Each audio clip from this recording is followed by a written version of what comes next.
All right, guys. Let's see. Looks like we are up and ready to go. This is Primed here again with another match replay analysis from RSC. That's Rocket Soccer Confederation.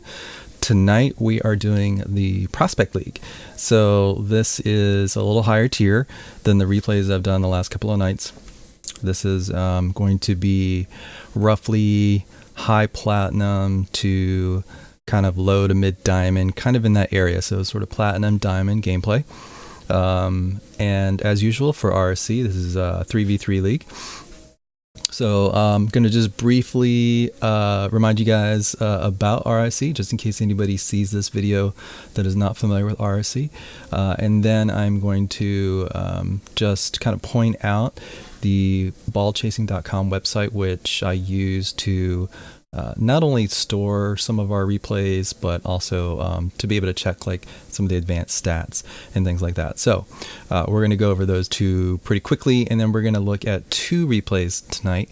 We're going to look at one replay from the Breadsticks versus the Dolphins from the first match night, the first match day, which was on Monday. And then we're going to see a match or a game between the Breadsticks and the Firecrackers from last night. And so we're going to be looking at both of those replays. We're going to work through them. Second game is actually at overtime. That was the game 4. And the reason why I'm picking it is because it was so close. Not just because it was overtime, but because it looked like it was pretty even between the teams. But I want to start with the first game. And the reason why I like to look at two games is because RSC is a 3v3 league, has 4 players on each of the teams. And so oftentimes those players rotate, lineups. So they alternate lineups. And so it's good to do, if you can, more than one replay so you kind of catch all of the players if possible. So we're doing 2 replays tonight. Probably take about an hour. I'm gonna try to get through it as quickly as I can because these streams can be pretty long, but I like to go through the replay and really see what we can find. And this is just the first step. So this is just sort of starting out, looking at how the teams are doing, and some of the things that either they're doing really well or some of the things that they could work on. And this is just to sort of explore and identify those kinds of things. And this is just the first week of the season. RSC typically is roughly like 2 months for the season. This is the first week of this season, which is season 5 of RSC. So there's a long way to go. And even though the Breadsticks haven't started out the way they wanted to, hopefully this replay analysis tonight will help them see things that they can work on for the future. And I'll continue to work with them as well. So as we go through this replay analysis, I'm going to use this tool on the right here. And this pen tool allows me to kind of draw on the screen. I do have to kind of it might be a little, I have to alt tab sometimes to kind of make sure I get to it, just because the way that the replays work in Rocket League, where if you pause the replay itself, then it doesn't give you kind of quite full control of the cursor. It does, but then it moves the camera around. It's a little disorienting. So please bear with me, but I'll be able to use this tool to kind of show, perhaps some of the things the players could have done differently than what they did. And of course, hindsight is 20/20. We can always look at these replays and find things that we could have done better. But when you're playing the game and things are going crazy, it happens. Right, where you just you make a decision and it's just like, oh gosh, why did I do that? So don't feel bad if you're in these games and you're watching it and you're like, oh my gosh, why did I do that? It's fine. Everybody always seems to play worse when you're looking at replays. I mean, if you look at like pro games, you watch them and you're just like, wow, they don't look very good, but they're the best players in the world, right? And when they're playing it and things are flying around, I mean, they have very little time to make decisions. So I will talk about decision making tonight, but don't feel bad about any things, and I will try to point out some of the good things too, some of the things we can work on. that if you continue to work on, hopefully it will give you more opportunities to be able to win next week, because we'll be right back at it on Monday night. So without further ado, let's go look at RSC real quick, and then we are going to look at ballchasing.com. Again, super quick, if you want to see more about these two, like the RSC community as well as the ball chasing website, you can check out the last two videos that I did. I go into a little bit more detail. Tonight I'm just going to touch on them real quick, show them real quick, and get right into the replays. So first, let's go ahead and jump over to RSC. This is the website here, rocketstockcarconfederation.com. You can click on this Discord link to invite yourself to the Discord, and everybody is welcome. It's a great community. Again, season 5. We're already in the 5th season of RSC, and we just started. And if you look at the standings right here, you'll notice that there are 8 what we call tiers or leagues in RSC. And there is Premier, which is mostly Grand Champs, Elite, which would be Champ 3, Grand Champs, and Grand Champs, low Grand Champs. But I would say most of them are probably like low Grand Champ at this point. Major, which is like High Champ, and again, there's some Grand Champs in there. Minor, which is Low Champ, but there are some Grand Champs in there as well. That's the league I play in. Challenger, which is like High Diamond. Prospect, which is the league that we're going to look at tonight. And that's going to be, it's a little choppy oftentimes until we get into the game, just because my computer's not great. I do plan to upgrade it in the summer, but for now, because I have everything going on at the same time, it's going to be kind of choppy till I get to the replay. So my apologies for that. Prospect, again, that's going to be high platinum to sort of low diamond, low to mid diamond. We'll be looking at that tonight. And then the other two are contender and amateur, which I looked at the last 2 nights. Contender, mostly platinum. Amateur is pretty much like or gold and below, but there's platinum players. There might even be, like some diamond players in there too. Again, sometimes, you see Grand Champs in minor. You'll probably see diamond players in amateur. It happens. So, we're going to be looking at the Prospect League. Here you see the 2 conferences. The team we're looking at is Ignite's team, the Breadsticks, and it's going to be them going against Dolphins and Firecrackers. And you can see these 2 teams, not only did they do well against the Breadsticks, and we'll take a look at what happened there, but they appear to be good teams either way, because they've won their other match. And matches are a 4-game series, and so the Firecrackers have won all their games, both of their matches, against the Breadsticks and whoever else they played. So it's they played against a couple of good teams, but we're going to take a look and see some of the things that maybe they could do better. And let's jump over to the replay group. So ballchasing.com, you can upload your replays and you can create replay groups that you can then organize your replays. So I have a Breadsticks replay group for them, and here we go. We have Dolphins and Firecrackers as the opponents for the Breadsticks in the first match day and the second match day, and we are going to look at game 3 of the Dolphins, game 4 against the Firecrackers. And just real quick, this allows you to see, and this is the review. We're going to watch no, we're not going to watch this.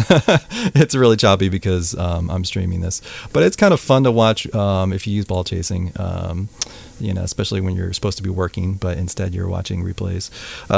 And you can go into here, into the stats, and really look at a lot of cool stuff like boost, like who uses how much boost. You can look at positioning. I think positioning and movement are the ones I look at the most, as well as boost. But positioning, like are you in your defensive third? Breadsticks actually were in this particular game, which is the overtime game, quite a bit in the offensive third and in the neutral third, and the Firecrackers were in the defensive third. So Breadsticks were doing some good stuff in that game, and that's one of the reasons why I picked that game, even though they lost it. Spoiler alert. It was a pretty even game, but if you look at these stats, you can see that actually the Breadsticks were doing pretty well, and you can see how far players are away from each other. Right here, you see Potato and J-Pass and Assassin, kind of pretty even spacing right there, so that's pretty good. So hopefully we'll see some good things from this. This will be the second match that we'll look at, the second game, but the first game will be against the Dolphins. So lots of cool stuff in there, including heat maps, where you are. You see Potato is here on the baseline, on the goal line, and then here on the left. Assassin spent a lot of time in goal, it looks like. J pass kind of up the middle. But then you see the other team spent a lot of time probably defending their net. So hopefully we'll see some good stuff from that match. That's the second match.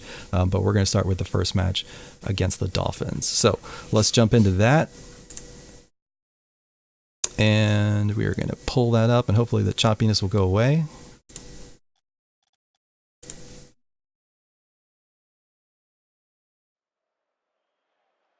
All right, so this is just going to jump straight in. I'm going to probably end up pausing this early and often, so just be aware of that. Where am I going? Here we go. Let me see. Oh, I lost my controller. Hold on. Don't ask me to control replays with a mouse and keyboard. That's not going to end well. All right, let me see. My controller was disconnected. I blame Sir Bacon. It's probably his fault. That's my son, who's also in the RSC league. There we go. All right. I don't even know what's going on here. Let's back it up. So we get as much as we can. So I like to use the fly cam so we can see what's going on. Here we go. Breadsticks in orange. We got Dark Assassin, Humble Potato, and Intrude. And on the Dolphin side, Kozaki, Waterboy, and UK Cats in this game. So our team that we're going to be looking at is in orange. They are over here after the kickoff. I don't know if I could see. Let's see if we can see the kickoff here. There we go. So this is like kickoff where you got both players on the wings. Hopefully you're communicating and one person goes. Oftentimes it's the left person if you have like both people up like that. Doesn't have to be as long as you're in comms. Let's go back. Just want to talk about kickoffs real quick.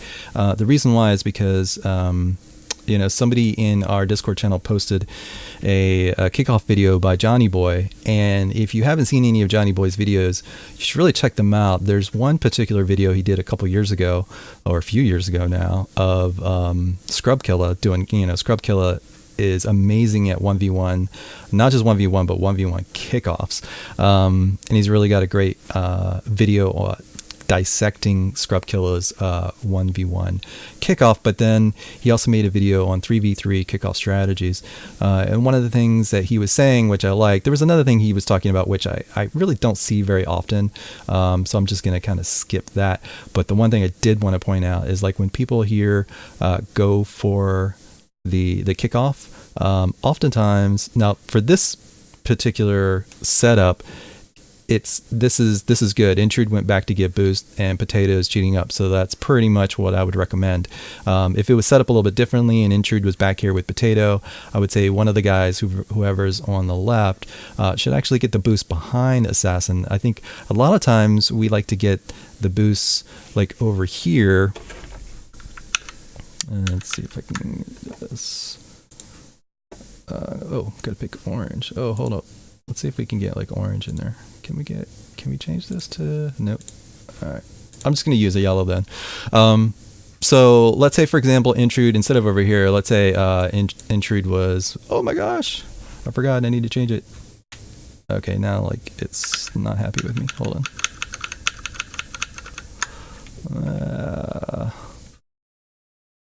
Okay. Yeah, it's not happy. I should just let it go, and then that's why, because it's got cats. All right. Actually, I will show you another time, because that was not like the best one to show you what I was talking about for the kickoffs, because I think what they did for that one with both guys on the wings was what I would suggest. So when we get to another kickoff that has that sort of setup, then we'll talk about that. So this is good so far. I like the pressure that you guys are applying. I think Assassin, it looked like you might have hesitated here. I think probably because you see all blue guys coming at you or going toward the ball. You might not know where Potato is, but I think at that point you want to make sure you get comms down.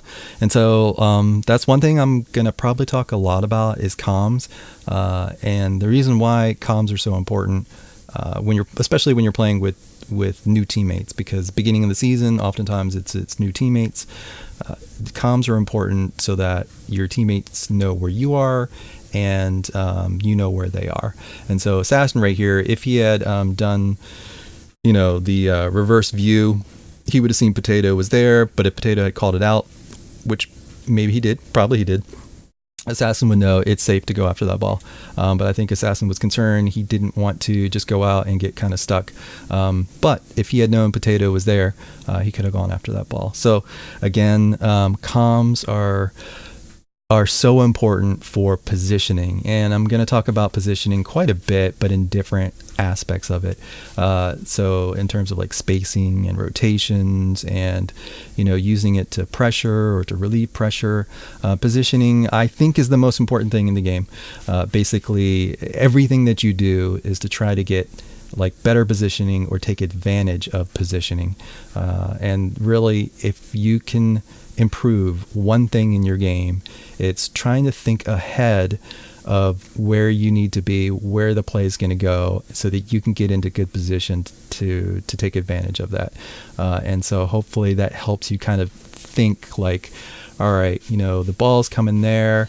Like, can I get there in time? But where's my teammate? Is my teammate able to support me? If my teammate's able to support me, let me get over there. Because even if, I don't get there in time, I'm showing that I'm challenging and getting out there, and that makes the other team panic sometimes. So we'll talk about that too. How you can basically challenge a ball but not challenge it, kind of like fake challenges, or at least show that you're going to challenge, just to put pressure. You want to try to pressure the other team as much as you can. So okay, right here, lucky, kind of fortunate that the shot was off. So you live to fight another day. Nice back wall defense just to get in the way. Potato, really nice to be able to kind of get up on that. So that's good. Keep the pressure. And then Potato grabs the boost and it gets out. I would say be careful about rotating back along the same side. Typically, if you have a choice, you want to rotate away from the ball. So like right here, Potato, if you can see Intrude and Assassin, and I'm guessing you probably have ball cam on, we could look at your camera, but you really want to try to make sure you know where your teammates are. I would say because Assassin and Intrude are over here, then you want to try to rotate around this way. Oh crap, I thought I had it, sorry. There we go again. I think it's because I'm pressing, that's what it is. Bum, bum, bum, bum.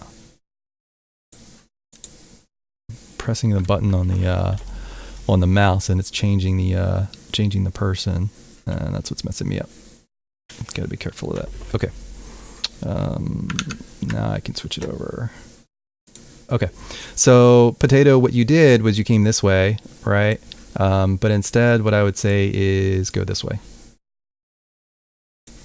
So the reason why is because you have teammates here. If you had a teammate here, let's say Assassin was here, Intrude was here, then it would make sense probably to go up here, right? Because Assassin's right there and you can kind of get out of their way. But instead, you guys are all sort of vertically aligned here. So Potato, I would suggest coming out this way. Instead, you kind of stay in too long, and that makes it harder for Intrude to come in and make a play on that. So keep that in mind if you're the first man and you get into the corner and you're like, trying to make a play, try to have that internal clock in your mind, kind of like, if you're a quarterback in football and you're just like, you're going to get sacked, so you got to get the ball out. So it's kind of the same thing. I mean, you got to get out and let the next person make a play sometimes. And it all depends. Keep your head on a swivel, right? Keep your eyes open as you rotate around.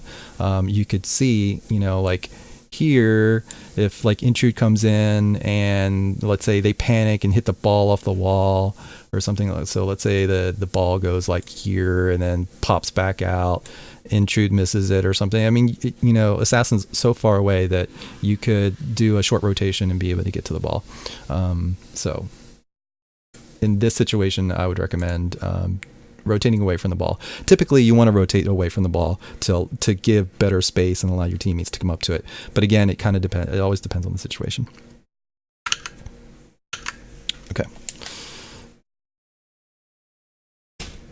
So Intrude gets it. Assassin gets a chance.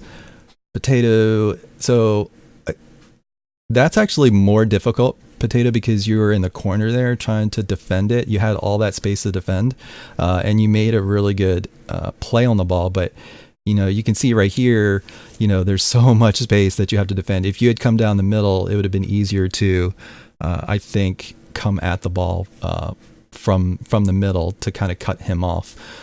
But the other thing is, you do have to be careful about like where your teammates are. So when you go to challenge a ball, you have to make sure that your teammates are there to back you up. So I would say, like, you turned right here, and Waterboy is right there, and the other guys from the Dolphins are starting to come up. And I would say this was dangerous. So it worked out in your favor, but I would be very kind of careful about this, and instead suggest that you play shadow defense. And so, we talked about that in the last video, but if you guys hadn't seen that, let me show you what it looks like. Basically, you use shadow defense to kind of stall and force the offensive player to kind of shoot, or kind of almost baiting them into kind of shooting at the goal, but you're able to kind of sweep in there and get it. So here, let's say the ball is, let me get it. Yeah, so here, you want to do like a triangle from the ball to the posts, and this is the area right here that you want to stay out of, because if they shoot at the goal, it makes it a very difficult shot to block, because what happens is you end up blocking it, and the ball just kind of like softly glances off you, and then it's like it's a free shot for the other team, or or you miss it, right, and it just goes above you and into the goal. I mean, or if you hustle straight back to the net, and then you don't turn around in time or whatever, then it takes too long. So you're actually in good position in terms of being able to defend the shot, but you're facing the wrong way. Now, it would have been different if your guys were like back here. Let's say Intrude and Assassin, like let's say Intrude was here and Assassin was here, then yeah, attack this ball for sure. But they're all the way back here, and so that's dangerous. And what I would say is basically stall, not turn up aggressively like that, but instead kind of go back and just sort of stall. Oop. Here until they make a shot, then you can sweep over and clear it, and then the ball would come around this way, and you could follow the ball, or by that time Intrude or Assassin would be back. So that's mainly, shadow defense is mainly to kind of stall, allow your teammates to get back, and for you to make it easier to defend a shot. So yeah, so just be careful about taking risks as a third man, going for that challenge. Even though you just didn't go straight up there, you turned around. And so if Waterboy had better control of that ball, he could have easily gotten it past you and scored, because there would have been nobody there to help you.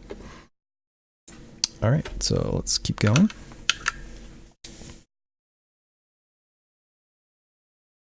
So you did turn around and kind of play shadow defense, which was good, but it just was, you were fortunate that Waterboy didn't have good control of that. So that turn that you made cost you some time, but I think you were fortunate that they didn't score on that. All right, so let's go back. It looks like that was an unfortunate own goal, but we're going to look and see kind of what happens. So Potato, you get it. Wait, where did everybody go? Okay, so Assassin is coming down. I think Assassin, you want to follow Intrude, and it looks like you're following Potato down into the down towards the front post, so what I call the strong side, which is ball side basically. And so that's not good, because like it looks like maybe you were going to demo Kozaki there, but the problem is like it's, you're kind of thinking, all right, I'm going to try to clear this ball, jam it against the wall, do something, but your teammate's already there. So I would say for Assassin, follow Intrude instead. Potato's going to try to like clear that. Intrude is going to the back post. He's starting to turn in. Assassin, you should have already been more kind of in midfield and starting to follow Intrude. So you could back him up so Intrude could then make a play. But unfortunately what happens is that both of you are in the corner, Intrude is like, all right, well, he gets bumped, but he's also like, I need to make a play on this, but it's difficult because you guys were there. And so kind of have to take care of that. Take care when you're doing that. Right here, it was just basically, I think, Assassin, you get in front of the play, you're probably thinking, hey, maybe I can get a pass up to me. And that's not a bad idea, in fact, because all the blue guys are like pretty far away. But unfortunately, the team doesn't quite get it up the field. I like the idea of trying to do the two-man clear. That usually happens, works out pretty well, and that was just an unfortunate own goal. Wouldn't worry too much about that.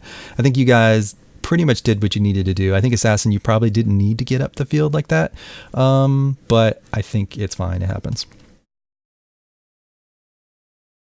Okay. Assassin, you need to go after that.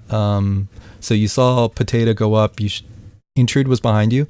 Intrude should have made it known he was behind you. Maybe he did, but you hesitated. So just to go back real quick, and this is not against you, Assassin, just you. This happens to everybody, including myself. It's just so tempting to just wait for that. Don't wait for that, right? You have Intrude behind you.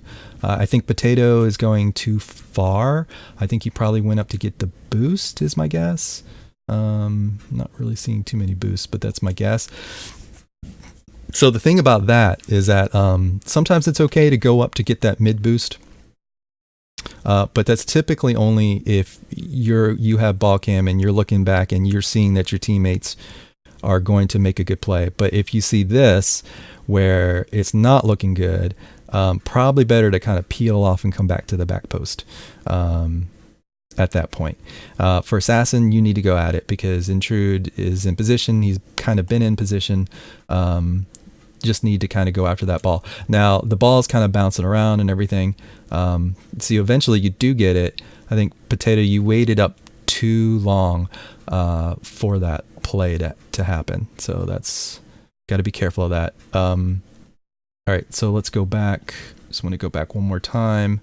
Also, this right here, I think, Intrude, you were probably trying to help on that second touch, but as soon as you saw Assassin go for it, you need to kind of peel off and get back. But you got demoed, so you got back anyway. Right here, let's see, Assassin, you're coming back. I think you probably were just trying to hustle back, but kind of keep an eye on where people are. Right here, you're probably looking at the ball, but you have to try to be aware of where your teammates are. And I would say you don't want to. So right here, don't go. There's really no reason to go all the way out to the. Let's see if we can see this. See, this will be easier this way. All right. So Assassin. Let's see. So the ball's coming here this way, right? So, and then you end up going this way to try to get to the ball. And I'm guessing you're trying to either like smash that ball against the corner, or you're trying to bring it around the back end or whatever. But you have players. You have you at this point you probably don't know where Intrude was, and he was demoed. So you're probably panicking like, oh my God, what am I gonna do? You probably know Potato's up ahead. Potatoes shouldn't have gone up that far ahead to wait for the pass. He should have probably already dropped back by that point. But I would say it's probably better when you see this happen. You really don't need to go into this corner right here. I would say probably instead go ahead and come down the middle. And not so that you can go just like straight to the goal, but at least you can defend. If something happens, you can go to the front post, make a save if you have to, but by that point you'll see Intrude, and so you can make a decision. Do I go there and then try to clear it, or do I go to the back post because Intrude's going to make a play and then Potato comes behind you? But instead you went this way, and that really doesn't help. So Assassin, I would say probably don't rotate through to the what we call the front post or to the ball side like that on defense, back on defense.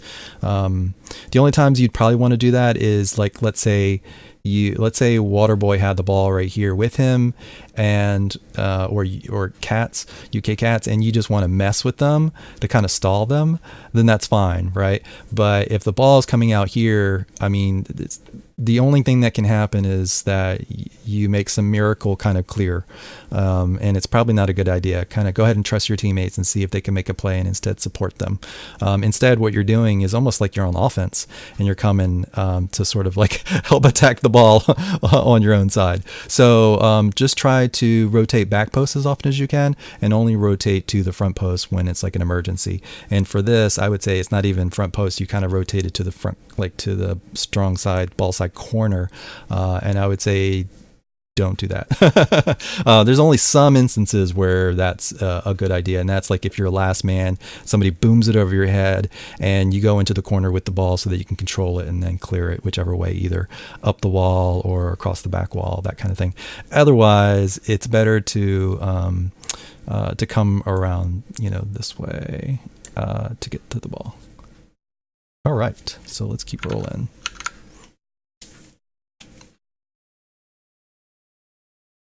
Intrude, if you had spawned on the other side, I think that's fine, because let's say, let's stop it real quick. You get demoed right here. You're not in the play at all, right? And you could end up on the other side. But even if you did, you'd still be able to like grab these pads here, and then like, go up the corner wall to like clear it, or if the ball ends up in the corner, maybe you can grab this boost or whatever. I think you would still have time to get to that. And Assassin, he's so far away. He basically tried to go as fast as he could to get to this corner where the ball was. And I just think at this point, it's probably not worth it. It would have been better if he would have come down this way, and then he could have seen whether you were here or here, and then he could have decided whether, like, if you spawned here, then he could go this way and be able to attack the ball this way, or if he saw you spawn here, he could come here and around, and then Potato can come in behind him. I hope that makes sense. All right. All right, so Intrude, you spawned there. So that was even before you spawned in. That's what he should have done. Now for Potato, you're coming back, and I would say let's take a look at what happens here. Let's get to Potato. Okay, so here was the mistake, and it's just a small little thing, and I know like a lot of people do this, I do this too, is that you anticipate, right? You anticipate the ball maybe like hitting the backboard or something that it'll pop out, and you're going to get to the ball as fast as possible. But the thing is, you see Waterboy, you don't see any of the other blue players, so you have to protect what I would say would be the near post, as opposed to trying to make the clear. So what I would suggest is instead is to do what you did up until this point, but stay parallel to the goal line. Instead, you turned, and I think the reason why you turned is because, again, probably you thought the ball was going to pop off the wall, and then you were gonna clear it. But I think at this point you need to defend the goal, because both of your teammates are up in that corner right there, and you have nobody behind you. So I think your priority at this point is to defend the goal. So you should have stayed closer to the goal line, which would be right here, right? Not necessarily go into the goal, because if you had gone into, then I see this sometimes with lower ranked players and myself too, when I panic, is to go in the goal, then go like this, right? And kind of get ready. But sometimes it takes too long. And by that point, you have somebody flying in over here and shooting the ball at you point blank range, and you pretty much have no chance. So instead, I think what you need to do is, instead of being where you're at there, be a little closer and continue to face this way. Because what happens is, instead you face this way, and so when the ball got to you, you then own goaled it, because you were too far away and you were facing the wrong direction, or not the wrong direction, but you should have been facing more parallel. All right, so So that's what happens is you get kind of confused. I'm not even sure if you got a touch on that, but either way, if you had stuck closer to the goal line and been more parallel to it, then you would have probably gotten a touch on that and gotten the save. All right, let's go back because we got a kickoff here. All right, let's take a look at this kickoff because I wanted to point something out. Let's see if we have. Yes, cool, good. All right, so we're in this alignment right here. It's a pretty common alignment where you have one person on the wing and then two people on the back somewhere in some alignment. So in this kind of kickoff, what Johnny Boy was saying was there's of course different ways to do the kickoff. You can try to win the kickoff. You can try to do a fast kickoff. You can try to do like a slow kickoff. You could try to lose the kickoff so that it comes behind you. But whatever way happens, unless you as the kickoff person knows which way you want to put it, and if you can do that. Some people are actually really good at kickoffs, and they should go ahead and call it and just be like, hey, I'm gonna put the ball right, or I'm gonna do a fast kickoff. A lot of times the teammates will be like, hey, I'm going to get boost on the right, and then the player will be like, at the kickoff will be, okay, well, I'll put it on the right. But I think it's probably better for the person who's kicking off to kind of call that, if you can, if you're confident in your kickoff. But if you're not confident in your kickoff, and I would say most players are probably not that confident in their kickoffs, to be honest, it tends to be just like drive at the ball as fast as you can and hope that you get a good touch. I would say expect here, and let's go ahead and take a look at this.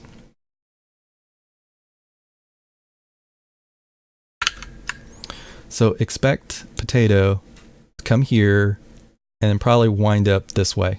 And the ball could end up going, could end up going this way, could end up going this way, could end up going this way. Who knows?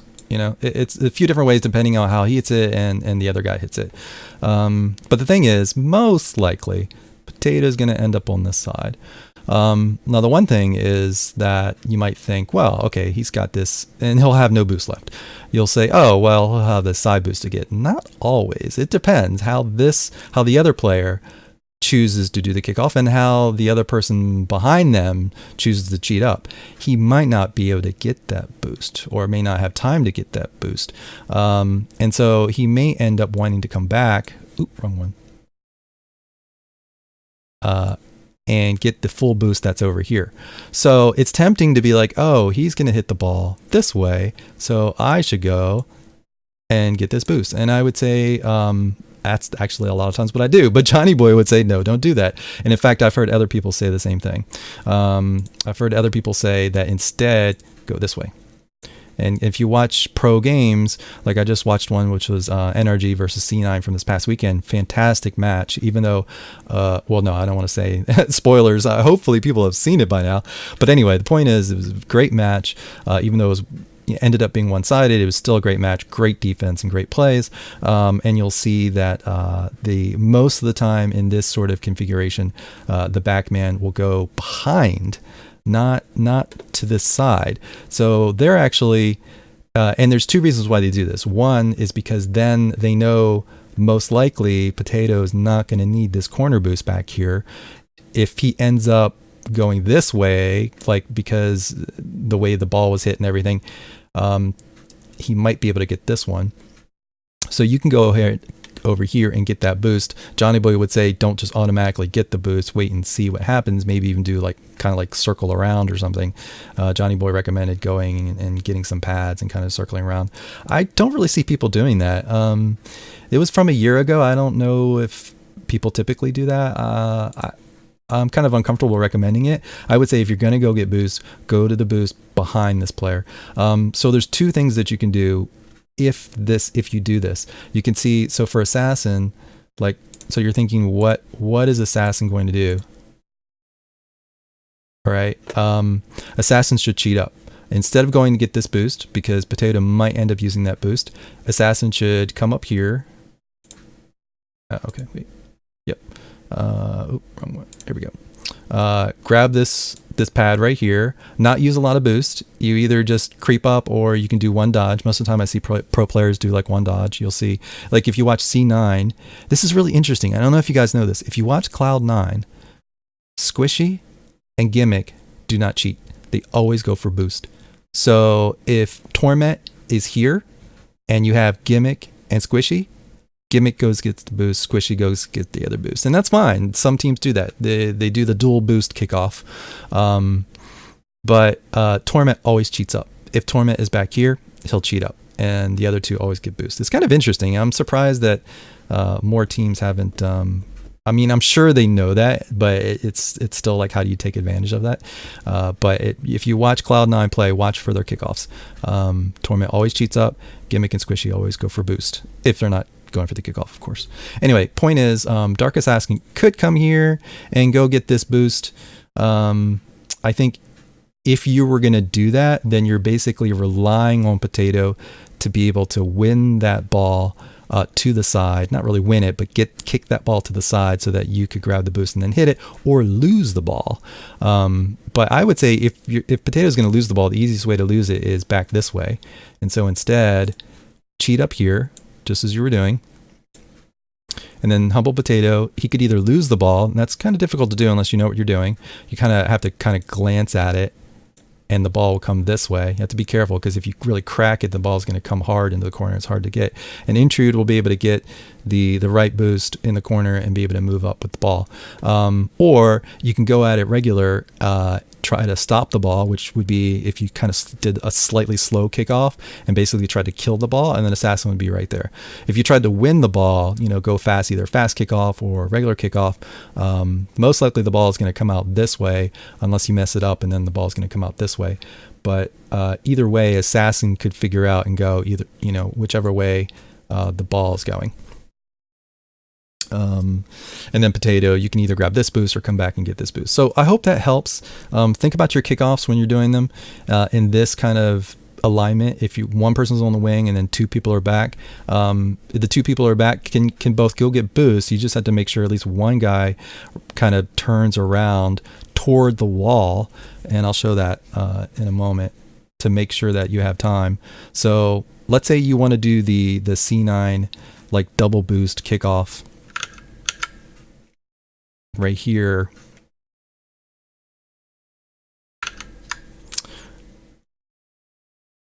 Okay, you're Torment and you're going to get that ball. You are Gimmick, you're going to get this boost.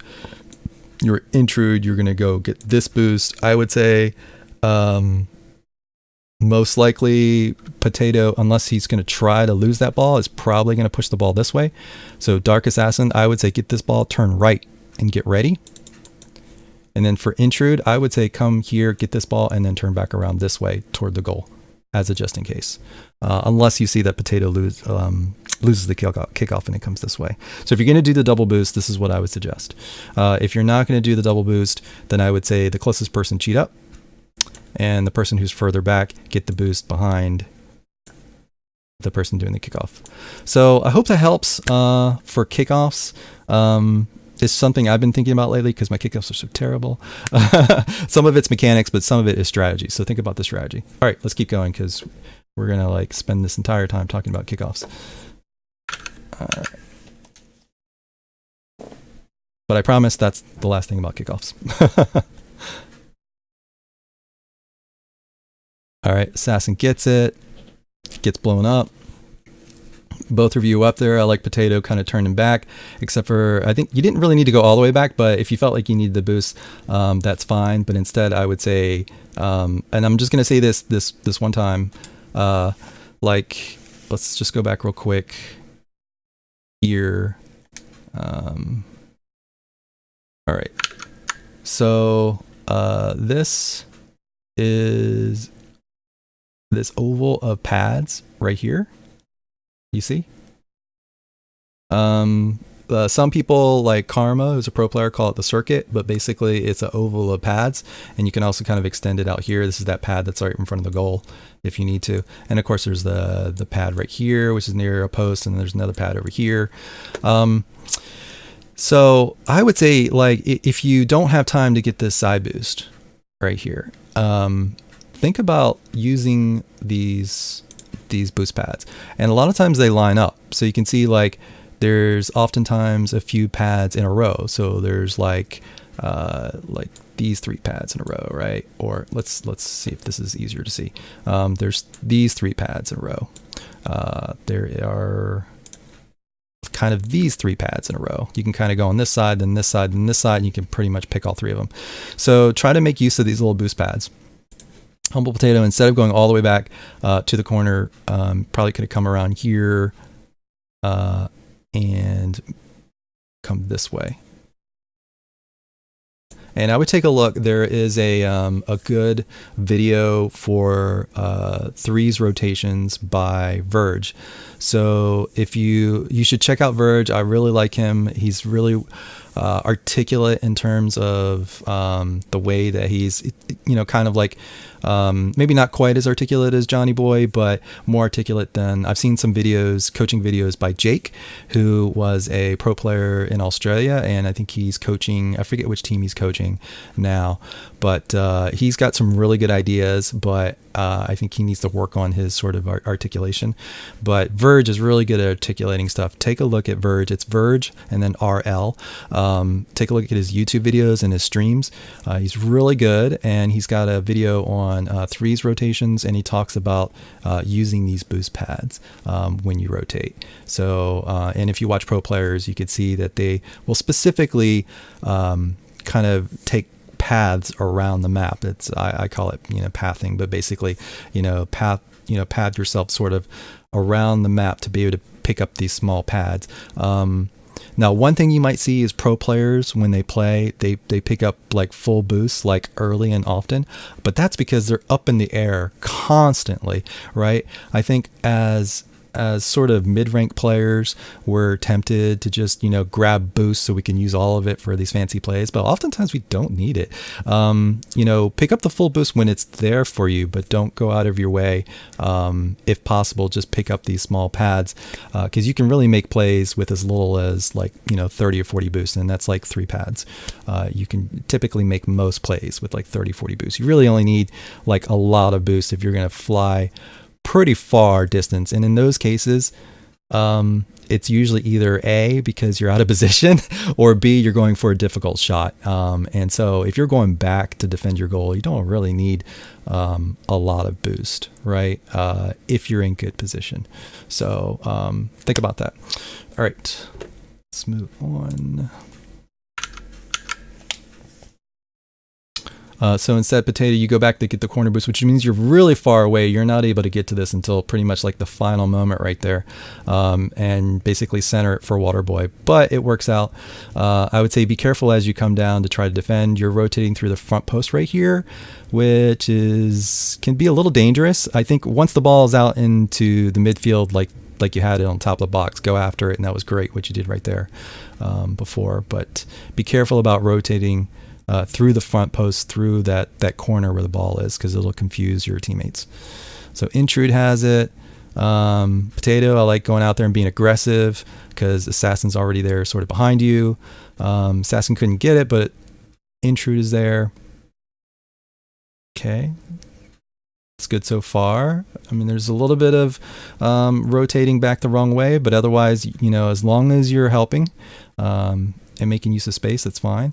You're all jammed up here. So let's see what's happening here. So let's go back a little further. So Potato, I think you make the right choice. You're going for that side boost. The ball switches switches sides all of a sudden. So all of a sudden you're on the ball side. You see that you are the closest player, so I think you made the right choice in trying to okay, well, maybe I can make a play on the ball, but then it's not happening. So I think you make the right choice as well, which is right here. This is one of the few times when I think rotating through the front post is a good idea, and that is when the ball is basically switching sides, and so therefore it becomes like the back post. So Potato, good job right here. Let's see what Intrude does. Looks like we have what's this? Yeah, definitely check out Verge's videos. All right, so I'm trying to see Intrude's going through the back post. He gets stuck. Uses that wall to get out. Assassin, let's see what you're doing here. Oh, sorry, I went back too far. That's fine. All right, so we got Assassin. You're trying to cover the goal. crazy pinch, right? Assassin, I think you're doing the right thing. I think at this point, let's see. Okay, that was good. Assassin, you're basically covering the goal. Intrude was trying to get off the wall. Okay, here, I think Potato, you came in too hot. I think you need to stay at the back post. So you recognize that. So you're like, oh, okay, I got to get out of there. And you kind of, I think, circle around. Or no, you're making yourself available for a pass if Intrude can get it. Intrude can't. Assassin, yep, he needs to attack that ball, which he tried. He missed. Potato, you did a good job of coming back. You could have stayed up, but you saw that your teammates were in trouble and you came back. So that's really good. I would say, unfortunately, what you did, and it's not your fault, because everybody does this, is I would say don't go straight to the center of the goal. That's usually a recipe for disaster. So I would say instead, as you see, like, okay, this is not going to work. Instead, what you should do is you should circle around here and get ready. Instead, what you did was you kind of came here like this, and then the ball, you were very fortunate the ball was not under the crossbar and it hit there and went out. If you had been here, it would have been easier to then kind of creep up and then make the play. All right.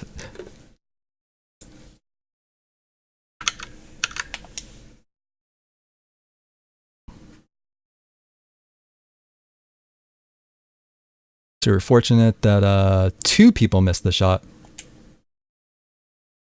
I think that's fine that Assassin took that initiative, because it's, you know, the blue guys, the Dolphins were pretty much kind of behind the play except for Waterboy, so why not try to see if you can take a shot downfield? I think that's fine. That's just an unfortunate bounce right there. So, I mean, you could argue that maybe Potato should have controlled that. Assassin should have left that ball for Potato. That probably would have been the best thing to do, but at the same time, there's like 2 blue guys coming for you, and the ball is kind of just sitting there, and Assassin could tell that, okay, I need to get the ball out of there. So I don't think that's necessarily a bad thing. And then when that happened, I think Intrude then realized too late, like, oh no, what's happening? I got to get back. And Potato had been blown up. So just some unfortunate circumstances. If you can control the ball, you should. And, you know, maybe Assassin, instead of trying to hit that ball, maybe it would have been a good idea to let Potato take it. Actually, you were already up. You really, yeah. It just was a bang bang play. I wouldn't worry about it too much.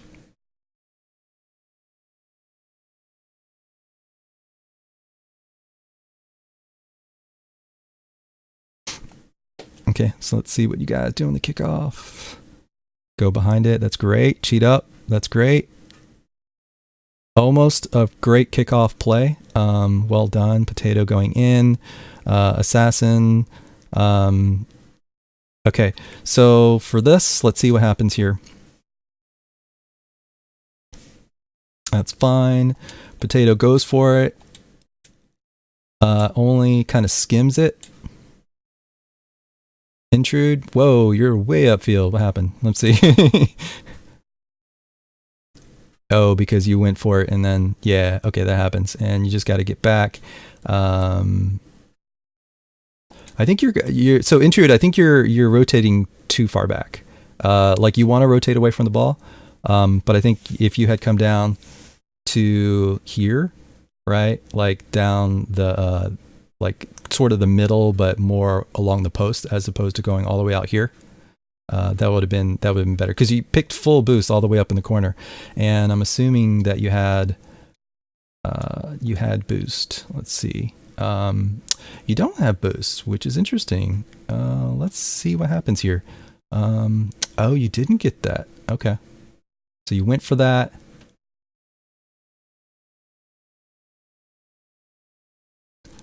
So here, I would say instead of going for that full boost, you should have taken the circuit. Not to say you would have been able to make the play, but right here,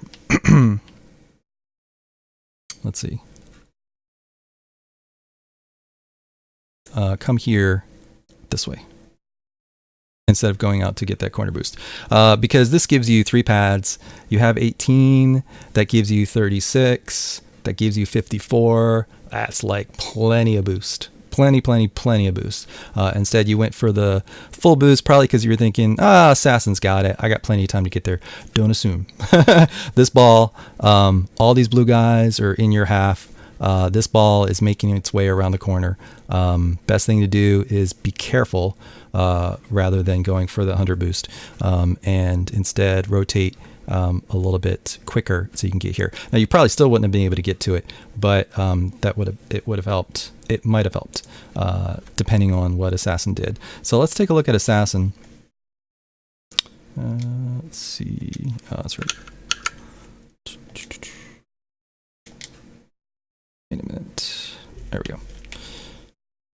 All right, so we got Assassin. Eyes on Assassin right here. Let's go back one further to see where he's at, what he's doing.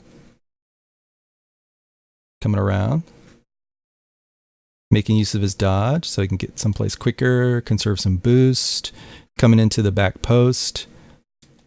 He sees Potato hit that ball out. Probably not expecting Cats to hit that.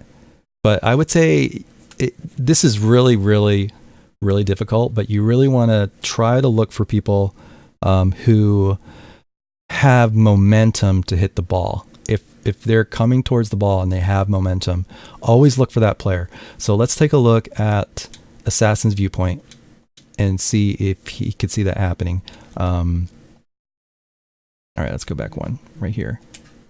So he's coming around. He's got boost, which is great. He's flipping. He sees the ball go out. At this point, he's going so fast that he can't really read the play. Potato is way up ahead. Intrude, which hopefully he knows, Intrude is way out of the play.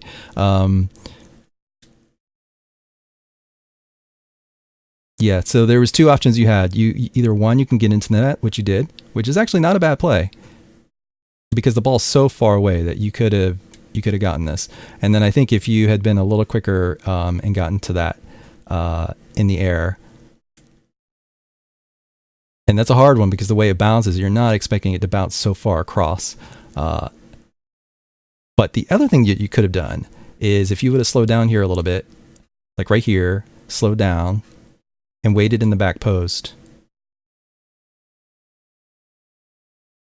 then you would have been able to probably go after that ball in the air at a much easier angle from the back post. Either up on the wall, here, going up on the wall, or just like across the goal. But instead you went into the goal, which, again, you had time, but that would have been an option right here. Because you see, that's the one thing I wanted to point out was when you see an opponent coming up to the ball with momentum, very good chance they're going to crack that thing. You have to assume they're going to bang it. And so you don't really want to be in goal if they're going to bang it, because one of 2 things is probably going to happen. One is either it's going to be on goal and it's going to be so hard that you're going to have to make a very difficult save, or 2, they're going to bang it off the wall and it's going to have so much momentum off the wall, it's going to make it difficult for you to get the tip out, right? Because, a lot of times when somebody hits the ball against the wall, let's say he booms this off the backboard and it comes off the backboard, right? Instead, he boomed it off the corner, but let's say he boomed it off above the crossbar. You're in goal right here. Now, typically, you can just go up and you can tip that ball away, right? But if he booms that and it bounces off hard, that makes it very difficult to get that touch. And you basically have to pre-jump it and read that, which is probably one of the hardest hits. It might be the hardest read in Rocket League, which is like those hard bounces off your backboard or the corner up here or ceiling or whatever that's around the box, and you in the goal trying to come out and defend it. It's one of the most difficult, I would say, reads to make, and you would have to pre-jump that. And then what happened was he actually hit it off the corner and it comes across, and even then, you were too late to get to it because it was such a hard shot. So I would say instead, if you were here, if you were more like around here, then you could either go up the wall, or you could go up and attack a ball that comes off the backboard, or you can go across if they just shoot it right at the net. You have a lot more options. And so I think that would have been the better play. Especially, I mean, you see UK Cats coming in to kind of crack the ball. But he's so far away, you'd have enough time to be able to defend a shot because you have like almost full boost. And if he hits it up against the backboard, it's easier for you to either go up the wall and defend it, or if it's going to come off hard, to try to meet the ball up here. So kind of think about that. Think about like Assassin. Like I see you doing like some good back post defense, but I would recommend slowing down just a touch before you make the play. So you're doing a really good job of getting around the field fast and conserving boost using dodges. But I would say before you get to the position that you want to be in, maybe slow down just a touch and see what's happening with the play, who is looking like they're going to hit the ball, especially if they're going to bang it.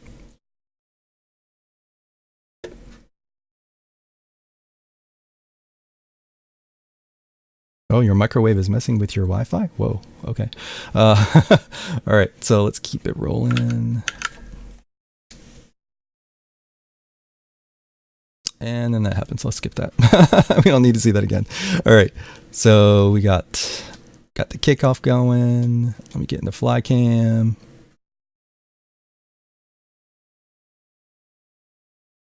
I like to see it kind of from this angle, from our end of it.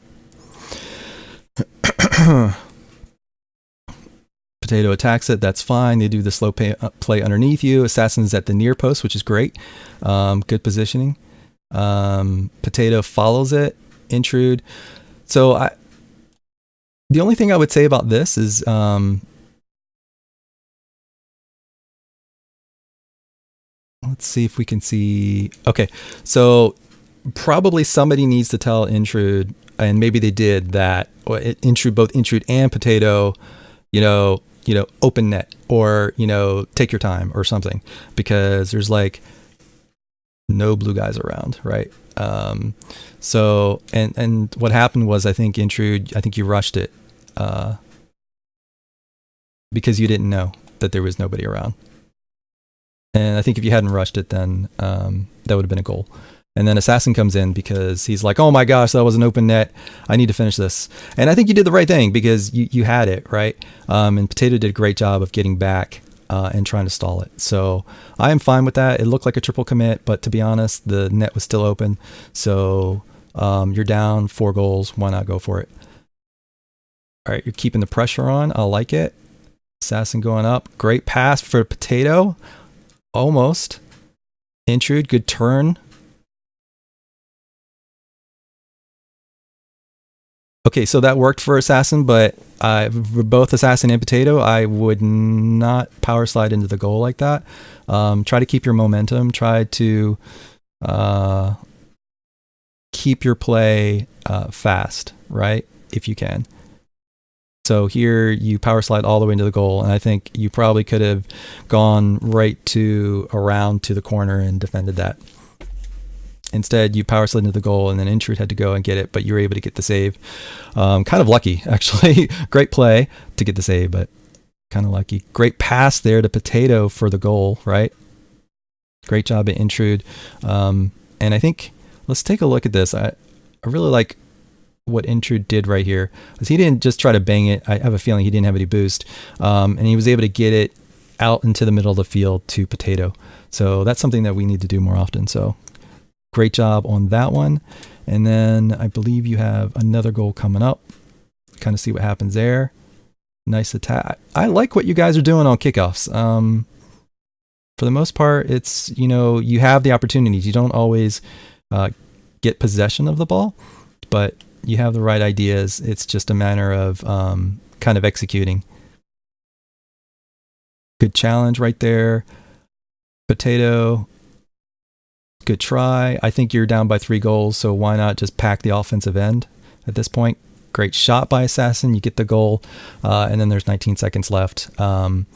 Pretty much impossible, I think. 19 seconds, it is possible to get 2 goals because you just need a goal before time runs out, and then you get a second goal. But tall order. Good try. A lot of times when the ball goes straight up like that, you can pretty much assume that the defender's good chance that they're going to miss it. But then at the same time, you're like, oh no, maybe they will hit it. But I would say this. Potato, I'm not sure how much boost you had right there, but I would say like assume that guy misses, because if you assume he hits it, okay, good for him, he hit it, right? Don't even assume he hits it and then try to block his hit, because it's really so high that it kind of at that point sort of doesn't matter. I would say instead just assume he misses it, and then try to get the touch. Now, other times you want to assume they're going to hit it and you need to get the 50-50 challenge, but that's more in the middle of the field. But there above their goal, I wouldn't worry too much about it. I would just assume they're not going to hit it. That way if they don't hit it, you have, a really good shot on the ball. So that's the first match. We have taken a long time on this match. We're going to go into the second match, and it's not long, but it's an overtime match. We're going to go through that one a little faster and kind of let it run, but we'll stop a couple times to take a look. But let's go ahead and switch over to that one now. Oops. And we're going to leave that little yellow dot there. So this is game 4, Breadsticks versus Firecrackers. And let me, hold on one second. Boom, boom, boom. Get rid of that yellow dot. Oh, that's right. Okay. And then, all right, let me switch this around. Oops.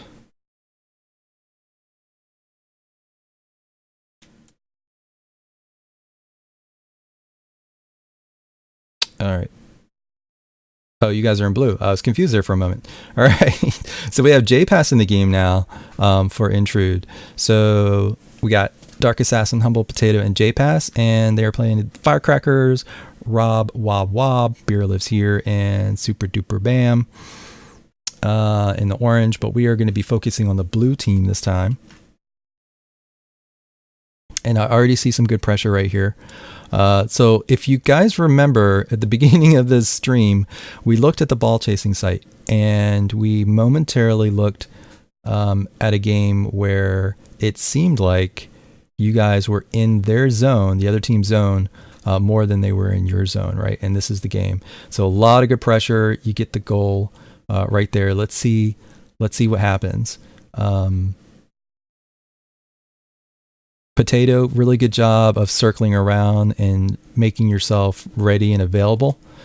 Assassin, good job of playing support and kind of getting around.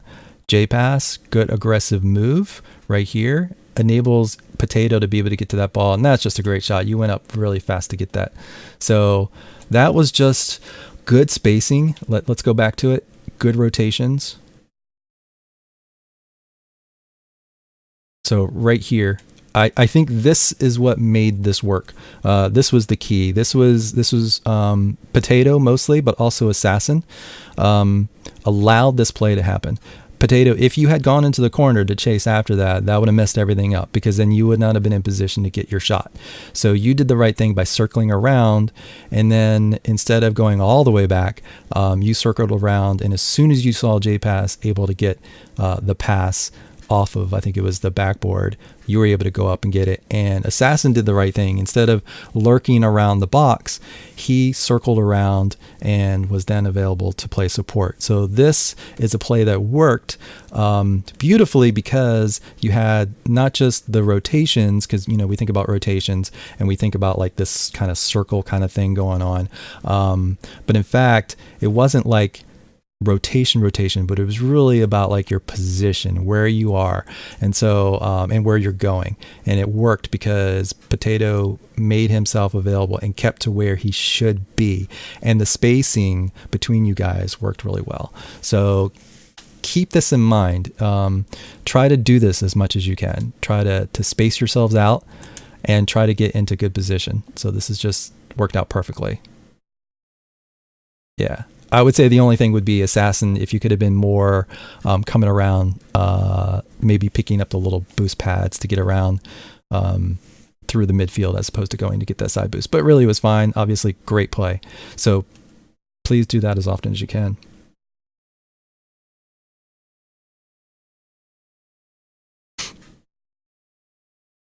Okay, so we're going to kind of keep it running and just pause it now and again when we need to. Great job by Potato by getting that ball up off the backboard.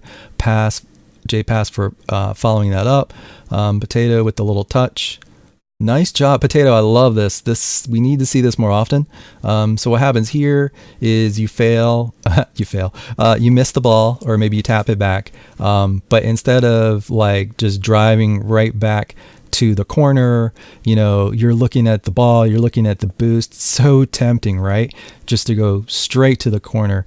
But instead, you see, right, that Dark Assassin has the ball, and you're like, I can get that. I can make myself available for a pass, and you do that. And you don't get it off the wall, but you at least get down and you pressure the other team and put them on their back heels. And so I love that. Want to see more of that. And great, that was a great save by Assassin right here. So this is and you can see. Let's take a look at this, because this is pretty much exactly what I was talking about, the shadow defense. Let's go back one more. J-Pass sees, oh no, he's headed back.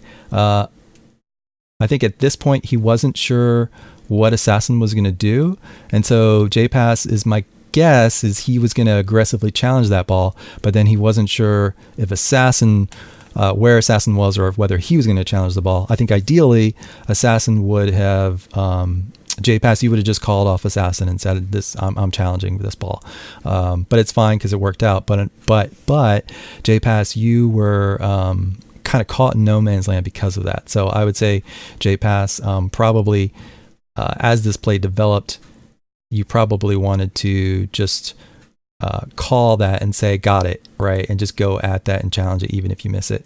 Instead, you get caught in like sort of no man's land. But the cool thing is, right here, we're going to look at this defense by Assassin. I love this here. Let's see.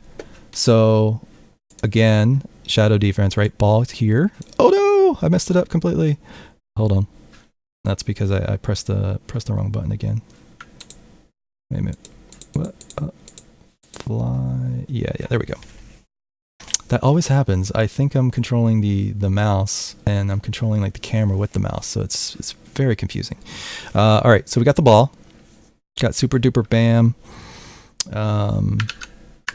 and what we're gonna do is I'm gonna show you. Oh my gosh, I did it again. That's crazy. That's like I don't know. I swear I did not have that on the game. I swear I had that off. Weird. So weird. Okay, we're going to try this one more time.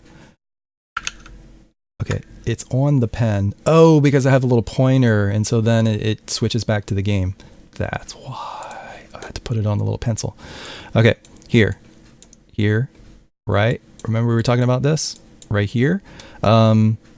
So J-Pass is kind of like under the ball. In fact, we can kind of see it a little bit better if we kind of look at it here.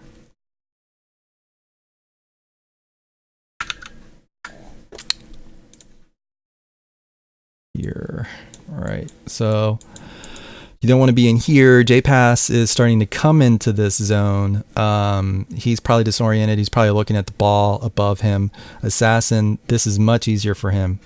So he's able to get around, sweep around, and actually he ends up, because the ball's going so fast, he comes up here, and I get it. Comes up here and makes the play, and chips it up, which is really cool. So let's.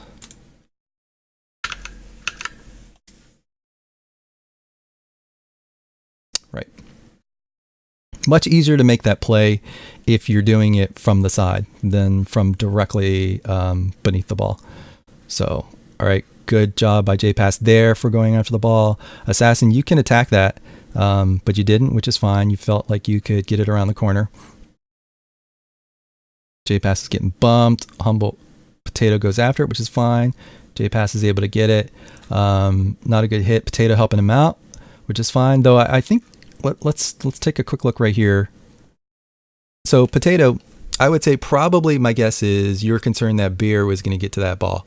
But I would say if you're not able to get to that ball to control it, and you're just worried that Beer is going to be there. So first off, you should try to figure out where Beer is or where the orange guys are, to know what to do with this ball. So I think Assassin's so far back, you can't back pass it to him. You probably know J-Pass is around here somewhere. I would say if you can't control that ball, try to hit it, and maybe you did. Well, maybe not, but try to hit it along the ground so that it hits that lip and goes up the wall. Instead, you kind of hit it and it comes right off the wall, and that's dangerous because they get the ball and then they're able to hit it down. So just keep that in mind. If you're going across the field to hit the ball, try to either hit it along the ground so that it rolls up the wall. Try to control the ball if you can. If you can't control the ball, then try to hit it along the ground so that it rolls up the wall. It gives you time. Because if you kind of crack it against the wall like that, then who knows who's going to get it. Unless you call that out and you're saying that you're going to hit it against the wall. If you had done that, then maybe J-Pass would have come back a little bit, been behind you a little bit more, and then been able to get a better angle on that ball. So just be careful of that. Assassin is there. He's able to make the clear out. That's great. Grabs the boost. I think probably got a little over eager on that one, but that happens. J-Pass. Okay, let's kind of see what happens here. Oh, you probably thought he was going to try to hit it into the center, which a lot of players do on defense like that. Instead of hitting up the ball, they kind of hit it along the more into the middle. Good touch by Assassin. J-Pass is able to get at least a touch on that. That one's a little dangerous. So I would say here, if Potato, I think you have to recognize that there's a chance that Super Duper Bam is going to get that, and your last man back. And your last man back, and Dark Assassin is not on his way back. He's in the offensive zone. So you have to recognize that, and I would say basically don't be so aggressive in going after that.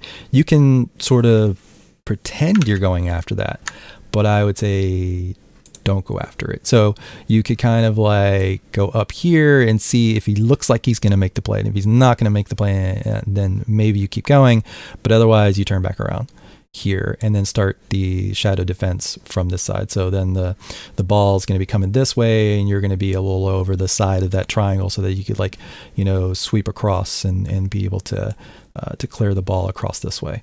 You don't want to be this aggressive when Assassin is this far away, and he's the key player. Pass is out of the play. Assassin, not only out of the play, but he can't support you. It'd be different if Assassin was here. If he was already coming back here, let's say this is Assassin. That's a really poor representation of Assassin's car, but let's say that was Assassin. Then yeah, be aggressive going after it, because actually Assassin is now the third player. But instead, you have to know that Assassin is stuck upfield, and that Pass is out of it. So even if you could get to this ball first, really, who knows what's going to happen? It's really not. It's too much risk, and there's no guarantee of much reward out of it. So the risk reward, and that's a big part of Rocket League, is just looking at risk management. How much should I risk when I make this decision? And of course you have to make the decisions right away. But if you're flying at the ball, if you're driving across the field at a ball, then you have to be able to process that sooner, and be able to make that decision. So I think this one you had enough time, I would say, to be able to make that decision and go back. But instead you were really aggressive until the last moment, and you're like, oh no, and then you come back and you're able to clear it, which actually it worked out, but I'd still say that was very dangerous. And you did exactly what I said you should do, but like kind of last minute. So worked out, but just be very careful of that as the third man. Okay. All right, so let's see what happens here.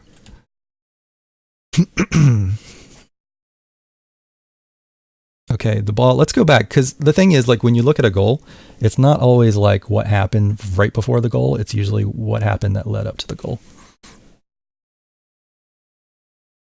Okay, so we see here, Potato, kind of lucky that it comes softly off the wall. You're able to clear it. I think you're looking at the mid boost. You're going to take the mid boost. I think Assassin, you're looking at to make the play, and then you turn up and around, because you don't want to go probably into your own corner. So you circle around. I think that's fine. I think at this point, Assassin, you probably should have rotated behind J-Pass. You either should have done a sharper turn to be able to get to your corner, to the front post in the corner faster, or you should have rotated behind J-Pass. And I would say probably you should have rotated behind J-Pass. Instead, what happens is you both sort of slowed down and had to make a decision on where you wanted to go. And so that made it more difficult to get a play. I think if you had gotten out there sooner, it would have been an easier hit. I think Potato would have been able to get that ball on the wall a little bit easier. But instead, this happens. At this point, this is not really that bad. Potato is upfield, but he's coming back. J-Pass is trying to support this. The guys on the wall, you're probably not thinking he's going to get a good pass off the wall. You know, Assassin is rotating back through the front post, which at this point is fine because he's going to be last man. And let's see what happens. Okay, you go to try to make the play. Assassin. So I think what happened here, this is what I would suggest. Again, this is like completely sort of bang bang kind of plays. Let's see here. So I would say, like, you grab this boost, and what you did was you basically stopped.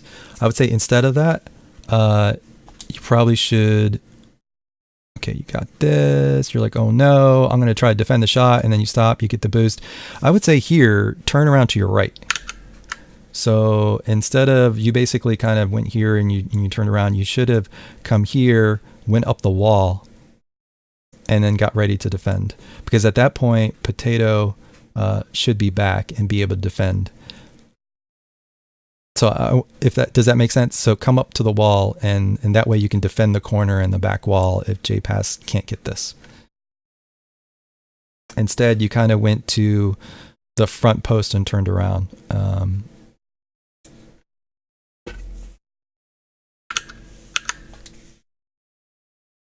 And so then the ball gets past you because of that. Actually, you kind of tip it up a little bit. And then you went after it. And so that's another thing right here. By that point, I would say probably you kind of missed it. I think you want to help Potato out. And I think maybe you could have, but Potato was there. So, yeah. That's a difficult one. I mean, that's one of those things where you're like, that's a super hard play for Potato. Normally in this kind of situation, Assassin, you probably should call off Potato and say, I got this. And then you take it, because that's a much harder play for Potato than for you. And I think you probably, well, maybe you would have gotten it. You definitely were getting there. And I think that is just such a difficult play to make in the goal. So Assassin, I would say that was two things. One was that you could have gone up the wall before that, and then once it got past you, you probably should have called off Potato so you could have cleared it across.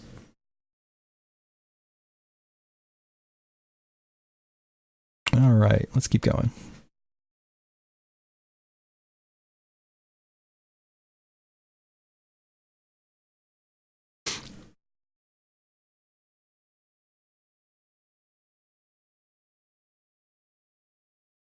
This is good. I like that.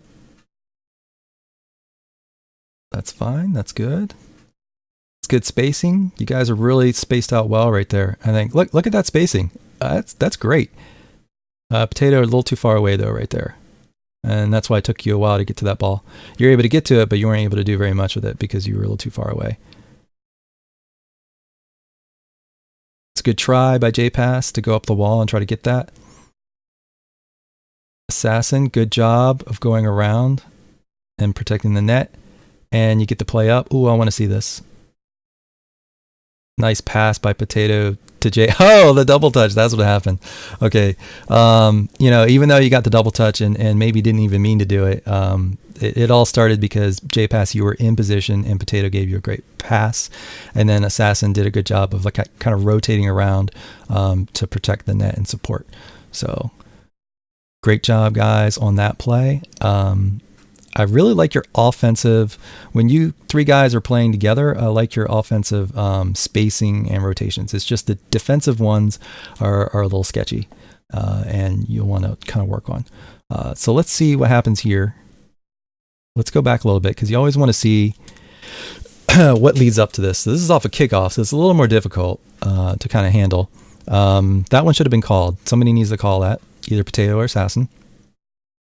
My guess is Potato probably felt like, I have this, it's obvious. And I think that would have been best for Assassin to kind of leave it. Instead, I think Assassin, you panicked. And that kind of left it kind of open. Potato did a good job of trying to get that out. Assassin, good try there. J-Pass, I think that one was just you being a little bit eager, probably because you were stuck in the net and you weren't sure when to go. Let's see. So here you go. I'm looking at J-Pass. He's coming around the dreaded slide into the goal and then hesitate. Always happens, right? Happens to me too. And then you went out, probably got a little over eager there when you saw Assassin hit the ball, when you should have probably stayed a little bit because he didn't have complete control of it.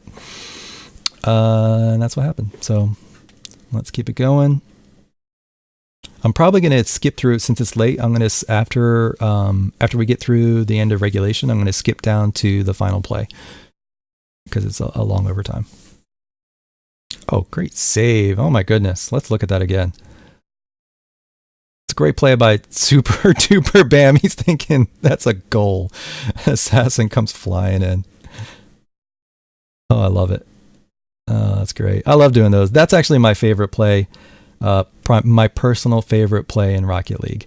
My personal favorite play in Rocket League are those epic saves across the goal line to deny a goal that would absolutely be a goal. Those are my favorite plays, just because I started out as more of a defensive player, so those are my absolute favorites. And you get people saying like "nice shot" in the chat, and then it's like, "Oh, what a save!"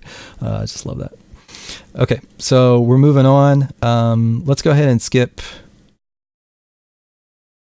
Let's take a look and see what happens here. Okay, and then it drops. So let's go ahead and skip down to the final stretch. We're in the final stretch here. Okay, Rob has really good ball control. Super pops it up. Okay, so let's see what happens before this. Let's see what kind of positioning we're in. Okay, everybody's coming back. Assassin, you're rotating wide. You have plenty of time. You're getting corner boost. That's fine. Potato, you're nearest. You're looking for boost, but then you're like, oh no, I need to challenge this. I think that's pretty much what starts it all. That's not something that you can really count on, is that pinch that just happened right there. But I would say Potato probably, instead of like turning around to play shadow defense, and then you realize that you're like, oh no, I have to play some defense. Dark Assassin's in back post. J-Pass is rotating back. You turn around to attack, which is perfect because you're closer to the ball, and if somebody has control of the ball and you're closer to them, go ahead and just challenge them. Don't let them flick your goalie. So you went and you challenged it. Unfortunately, it pinches off so fast, it goes to Super, who then puts it up and kind of confuses all of you. I think at this point, somebody needs to get up onto the backboard, but happens so fast. All right, let's see what happens next. J-Pass, you're in goal. Potato's rotating back. Assassin, you're trying to get a touch on it. You can't get a touch on it. My guess is you're starving for boost. J-Pass is going out. Assassin, you don't want to... So one of the things that you can do in this kind of situation is... unfortunately, you probably had very little boost, but you might want to get on the wall. So let J-Pass challenge that. Potato's in the back post. Assassin, instead of backing up toward the net, actually get on the wall. If you had gotten on the wall right there, you could have just popped that out nice and easy out into the corner and then started to go up the field. So my guess is you probably didn't have much boost. Oh, you have full boost. Okay, yeah. So I would say right here, you can't get it. Go up on the wall. You need to go up on the wall so that you can defend the back wall from the side there. So that's why that would have been the best course of action right there. So hopefully this has been helpful. There was a lot of really good things I saw. I mean, I really, really enjoyed watching you guys. You know, the passes that you tried to make. Some of the plays that you tried to make, some of the plays that you did make, especially, you know, those goals where you were rotating around, had good spacing, and were able to get shots onto the goal. So keep that up. You know, your offensive rotations and spacing, when you three guys are playing, looked really good. You want to make sure that when Intrude plays with you guys, you're doing kind of the same thing. Defensively, I think you're doing a good job in terms of getting back defensively, and I see some good shadow defense, but occasionally you're making decisions a little late to be able to make the right play, and so that kind of puts you into more difficult positions, and you have to make more difficult plays. And I would say the main thing on defense that I saw was too much rotations through the front post. Again, sometimes you need to, and sometimes it's useful, but just try to be careful of that and try to rotate to the back post when you can. If you have to rotate through the front post, you should, but just keep an eye on where your teammates are and make sure they understand what you're doing. So that comes down to comms. So make sure you have your comms going, that you're calling things out, where you're going, where you are, whether you're following a ball, whether you got it. Use all those comms as much as you can. So if we look at this, you guys had 6 shots, they had 9 shots, but I thought, honestly, you guys played really well that game and deserved to win that game. So it was kind of like a gut punch there to do like kind of a lengthy overtime there and to lose that last match, but that last game. But you played well in parts of that game, and the other parts where you didn't play so well, you still were able to pull things out of the bag and be able to at least prevent goals from happening. But just remember this: there's like a chain of events that lead up to like goals, whether goals you score or goals scored against you. And so if you can make sure that you're making good plays as often as you can, then it's going to eventually lead to like a chain of events in your favor and breakdowns on the other team. Whereas the other way around, yes, you eventually make the right decision, but you wait too long, or you're just not in good position, and then you have to rush back or whatever it might be. Or you take a left turn when you should have taken a right turn. So you have to think about that too. It seems like, it doesn't matter because I can get into good position, but the ball sometimes goes so fast that turning left or turning right can make a difference, right? So you really have to take care of reading the play, reading who is able to get to the ball, how much momentum they have. Always keep an eye on, one thing I would say is, keep an eye on your third man. Where's your third man? Think about that, right? Where's your third man? And then when you're thinking of your opponents, where's their third man? Because like if their third man's like really far back, then you have an opportunity to be able to get the ball past the other two guys and have some space. Whereas if they're up and they are, rocketing toward the ball, then something bad's going to happen. They're going to bang that ball into your end, and something bad's probably going to happen. So if you take one thing away from this game, I would say that maybe you hadn't thought about before is to watch, know where your third man is and know where their third man is. But in general, just keep an eye on the flow of the game, where the ball's going, where it could potentially go, and hopefully that will help you out. So hope those little tips helped you. Let me see. Potato has a question. When does it change from playing the ball near you and rotating through the front post? So basically, it just depends on where your teammates are and where the other players are. It's always situational. I mentioned Jake before, who is now a coach, who was a pro player in Australia. Now he's a coach and he has videos. And one of his recent videos is, back post rotation is overrated. And what he means by that is it's case by case basis. Sometimes you should rotate through the front post because you have a better play on the ball. And there was that case where Dark Assassin could have cleared the ball across the goal, but Potato went up for a very difficult save, and they both kind of got in the way. And eventually I think it like popped out, and then the other guy scored. So the front post rotation is fine if you can make a good play on the ball. If you're coming back to the front post, let's say, the ball's here. Let's say the ball's here, and you're coming up here, right? What are you going to do with this ball, right? Like, you have to think about that. What would happen if you hit that ball? Are you going to try to hit the ball against the back wall? Because if you are, you could center it for the other team. Are you going to try to dribble it? Probably not, because there's a whole bunch of people around. Really, probably the only thing you could do is probably take that ball up along the back wall and across. That's difficult to do. Higher level players, they do it like as a matter of instinct. It's easy for them to do, and they do that. Or they hit it across and they have another teammate that's over here that gets the ball, and then they go here.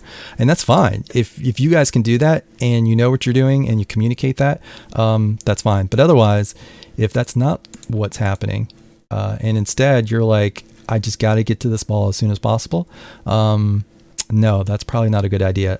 If you have teammates that are supporting you, if you have a teammate in goal, right, and that's usually what happens, let them take it. Even if you're like closer, if you're close enough that you can like tap it to them, but you have to be so careful because you end up tapping it against the back wall. They go here, then it scores. It's just so many bad things can happen. I think before this happens, unless you can control the ball, I would say instead go here. Pick up these boost pads along the way. If there's an enemy player that's like right here, you can hit them, and then allow your teammate to go and do that. So I would only do get this ball in the corner, coming back to the goal if you can control the ball, either by going up here. Oh crap, got the wrong one. Let's say the ball is here and you are here. Oh my gosh, the cards look terrible. Sorry. Either go this way or you bring it up back around this way. You have to be able to control the ball. If you're going to rotate through the front post, and this is the front post, you have to be able to control the ball. And if you have teammates that are in position, here's one guy here, here's one guy here. No, don't do that. You should go around this way.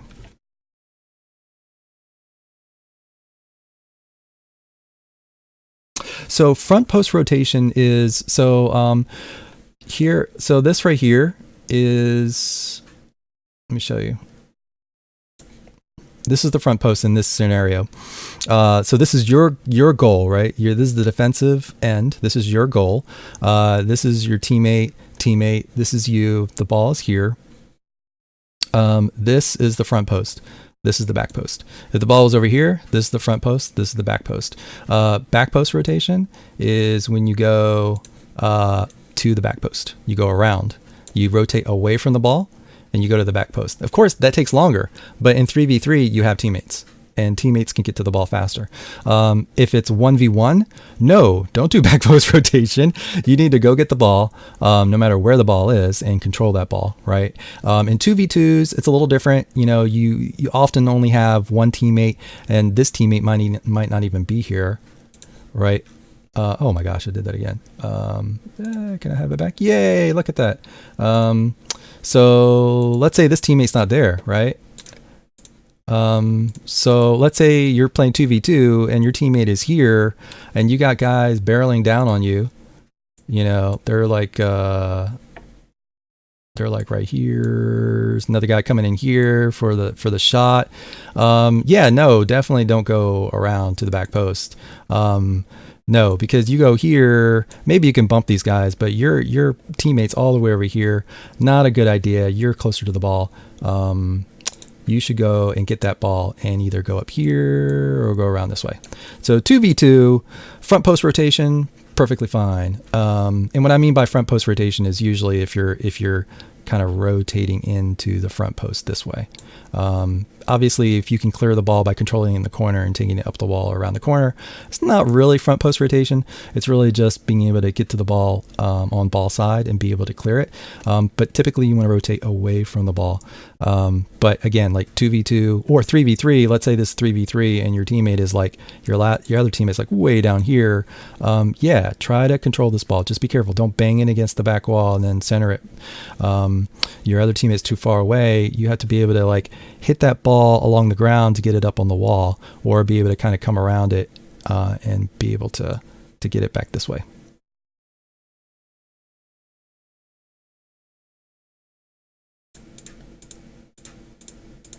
Yeah, so a lot of times what happens is somebody tries to, let's say the ball is here and you actually are you have a teammate here, you have another teammate like all the way over here, right? And you're here and you're attacking this ball and you miss it and you end up over here. And what do? Right? Back post rotation says that you got teammates, so you need to do back post rotation and go behind these two guys. Front post rotation would be the opposite. You're like, oh crap, I missed the ball. I'm going back here and I'm going to get the ball because I missed it. That's front post rotation. And again, don't do that unless you have no help and you're pretty much like last man and you got to get this ball away from your goal because you have help from your teammates, and that's not a good idea. I hope that makes sense. That would be front post rotation, which basically means that, you know, the ball, and maybe the ball's here instead. So maybe this makes more sense. Let's say the ball is here, right? And you missed it.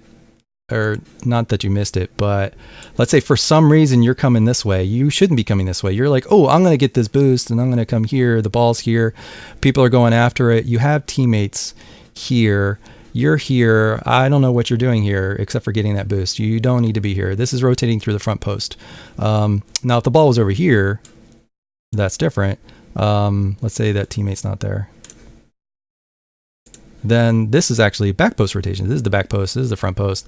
This is great. That's what you want to do. I don't know what that teammate is doing, but maybe he's just trying to like, he's rotating through the front post right there. But anyway, the point is like, if the ball is here and you're going this way, that's front post rotation. And I wouldn't recommend it unless you are basically the only chance. And in this case, you would be. So that's not a bad thing. But if you had a teammate here who's ready, oh my gosh, wrong one, then this is not a good idea. You don't want to do that.